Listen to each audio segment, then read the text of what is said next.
Ya, Assalamualaikum warahmatullahi wabarakatuh. Ya teman-teman, kita di sini jumpa Pak Leman ya, seorang yang memang kalau di dunia spiritual beliau ini udah nggak asing lagi gitu. Ya, beliau ini paham gitu ya Pak Leman ya. Nah ini kita gini Pak Leman mau bahas tentang bocah yang hilang di Subang Pak. Namanya Darel, usianya 3,7 bulan, 3 tahun 7 bulan. Nah hilang sudah hampir lebih dari 10 hari. Ya, sudah banyak paranormal yang turun ke lokasi, anak indigo juga ke lokasi, pencarian secara langsung, tim SAR, anjing pelacak juga udah semua dilakukan. Baik itu di sungai yang dekat dengan rumah tempat kejadian perkara, maupun daerah-daerah yang sekitaran situ lah Pak ya. Tapi belum menemukan titik terang nih Pak Den.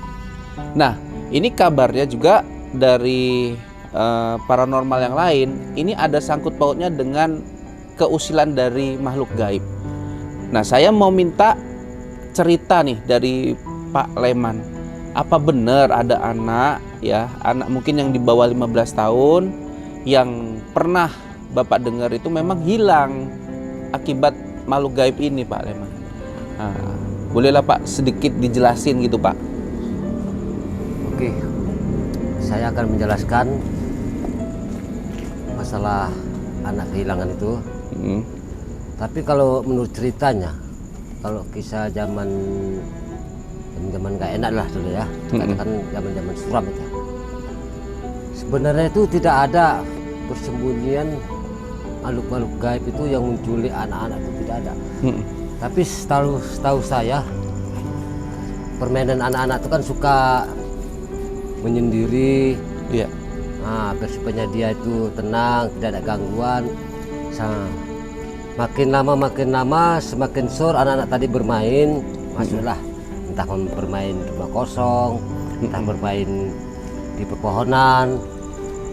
Bermain di pepohonan itu kan istilahnya kan sampai kayak seperti hutan lah. Jadi disitulah anak-anak itu senang bermain. Jadi sehingga dia semakin senangnya anak-anak itu bermain, lupalah dia. lupa pulang dan juga lupa kewajiban dia. Nah, jadi tak kemana dia bermain, itulah akhirnya dia tak bisa pulang.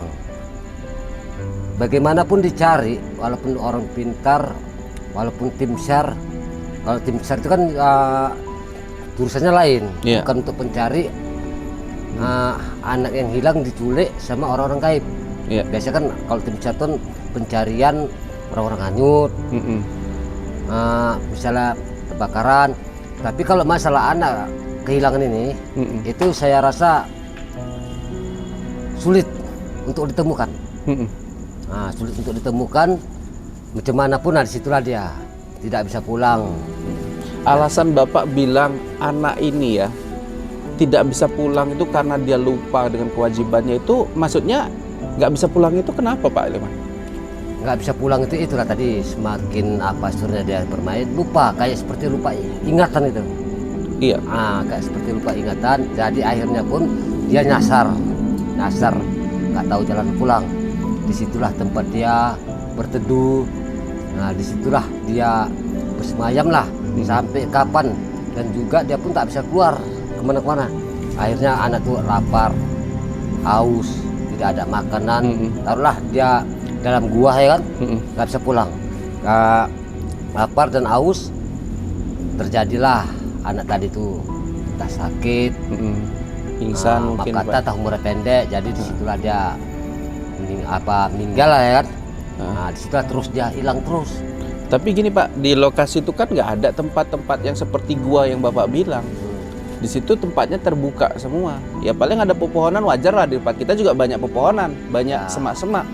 Kalau menurut ceritanya, kalau bagi orang yang normal, bahwasannya gua itu tidak ada. Tidak ada karena tidak nyata di pandangan mata dia kan itu. Karena tidak terbukti. Bagi anak itu ada. Oh, bagi anak itu ada. Bagi anak itu ada, cuman entah di mana tempat situasinya. Di situ ada teman-teman dia juga ya Pak? Ada. Yang dia lihat ada teman-teman yang memanggil dia gitu Pak ya? Teman-teman itu bermain sama dia, seperti kayak kita juga bagi dia kenapa. Cuman kalau untuk persembunyian itu menculik anak-anak kecil, makhluk gaib itu tidak ada itu. Dia lupa pulang aja gitu ya, Pak. Lupa aja, menyadarkan diri. Apakah ini terkait dengan kondisi psikolog dia, Pak, yang mungkin tertekan sama orang tuanya, sering dimarahin juga, makanya dia berhayal sampai kayak gitu. Kita cerita logis ya, berhayal mungkin ya. Itu gimana, Pak? Itu ada juga kesal sama orang tua, ada juga sering dimarahin. Nah, jadi si anak tadi bosan lah, apalagi mendengar orang tuanya cecok itu mempengaruhi jadi anak sekali tadi frustasi, bingung dia. Setelah dia keluar bermain, terjadilah kita jumpa sama dia ya kan, kebetulan untuk menemani dia tadi, itulah dia dibawa bukan untuk disembunyikan gitu. Sebetulnya bukan untuk disembunyikan, bukan untuk disembunyikan, tapi karena dia pun nyaman, ya kan, ya. jadi masuklah ke situ. Nah, disitulah. Tapi alasan yang lebih logis lagi, Pak, kenapa dia masuk dan tidak bisa keluar lagi gitu? Apakah cuma karena dia kelelahan, lapar segala macam itu? Dia masuk nggak bisa keluar lagi itu karena dia pun udah malas untuk membalik ke rumah dia itu. Dia udah muak, lantaran dia udah bosan melihat keadaan tingkah laku orang tuanya, sering ribut, kemungkinan dia sering, dimarahin. Bukannya dia masalah mau keluar itu tidak bisa, itu bisa saja dia mau balik mau apa bisa saja, cuma tadi langkah dia untuk mau pulang tidak ada. Jadi disitulah untuk selamanya bermain sama kawan-kawan tadi. Ini untuk kasus seorang anak ya, Pak ya? Untuk satu orang anak. Misalkan, Pak, ini ada kejadian juga di Langkat, 3 orang anak, 3 kepala keluarga nih, Pak. Jadi satu anak ini satu keluarga. Jadi 3 kepala keluarga ini hilang secara misterius. Apakah ini ada kaitannya juga dengan mereka bermain masuk ke gua atau ke wilayah Bunian dan tidak ingin kembali? Apa hal seperti itu? Kan kita kan nggak bisa mengibaratkan semua anak ini punya masalah keluarga. Kan nggak bisa seperti itu, Pak. Bisa saja kan mereka keluarganya baik-baik saja, normal-normal saja gitu, Pak. Itu gimana? Ada juga memang seperti itu. Kalau keluarga baik-baik aja, dan juga orang tua tadi ya bawa anak tadi, cuman dia tidak memperhatikan si anak tadi kan itu. Si anak tadi bermain, masuklah lubang. Tidak ada yang tahu satupun. Lubang itu bukannya dangkal, dalamnya taruh berapa meter, taruhlah standar 50 meter, siapa yang tahu? Nah, jadi disitulah pencarian orang tua tadi. Si anak tadi tidak nampak dipandang mata orang tua. Dicari-cari keliling, dan dia pun tidak tahu bahwa sana anak itu tadi jatuh ke lubang yang dalam. Lubang yang dalam tadi lah ya kan. Disitulah dicari beberapa hari, tidak ketemu juga. Si anak tadi mau menjerit tidak bisa karena lantaran jatuh dari atas, pingsan. Nah, jadi pingsan mau manjat lagi pun udah nggak bisa karena terlalu bisa. Jadi si anak tadi keadaan pingsan tadi diam di tempat.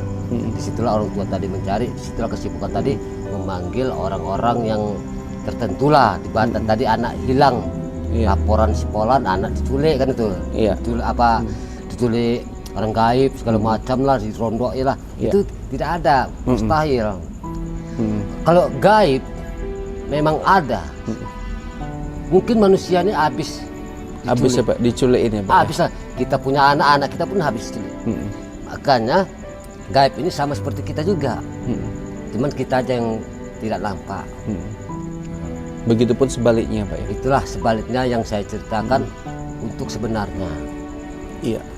Pak, andaikan kemungkinan yang Bapak bilang tadi ya, ada anak yang memang suka dia karena ada beban keluarga, dia masuk ke sana secara tidak sadar dan merasa nyaman di sana, sungkar dia untuk kembali ke keluarganya. Ada juga tadi versi Bapak yang tidak ada masalah sama keluarganya, tapi bisa naas dia masuk ke lubang yang dalam, sehingga mungkin jika meninggal dia, mohon maaf ya, baunya pun tidak tercium karena terlalu dalamnya lubang itu ya, Pak ya.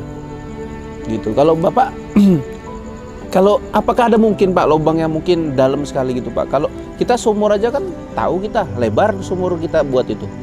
Ada kalau masalah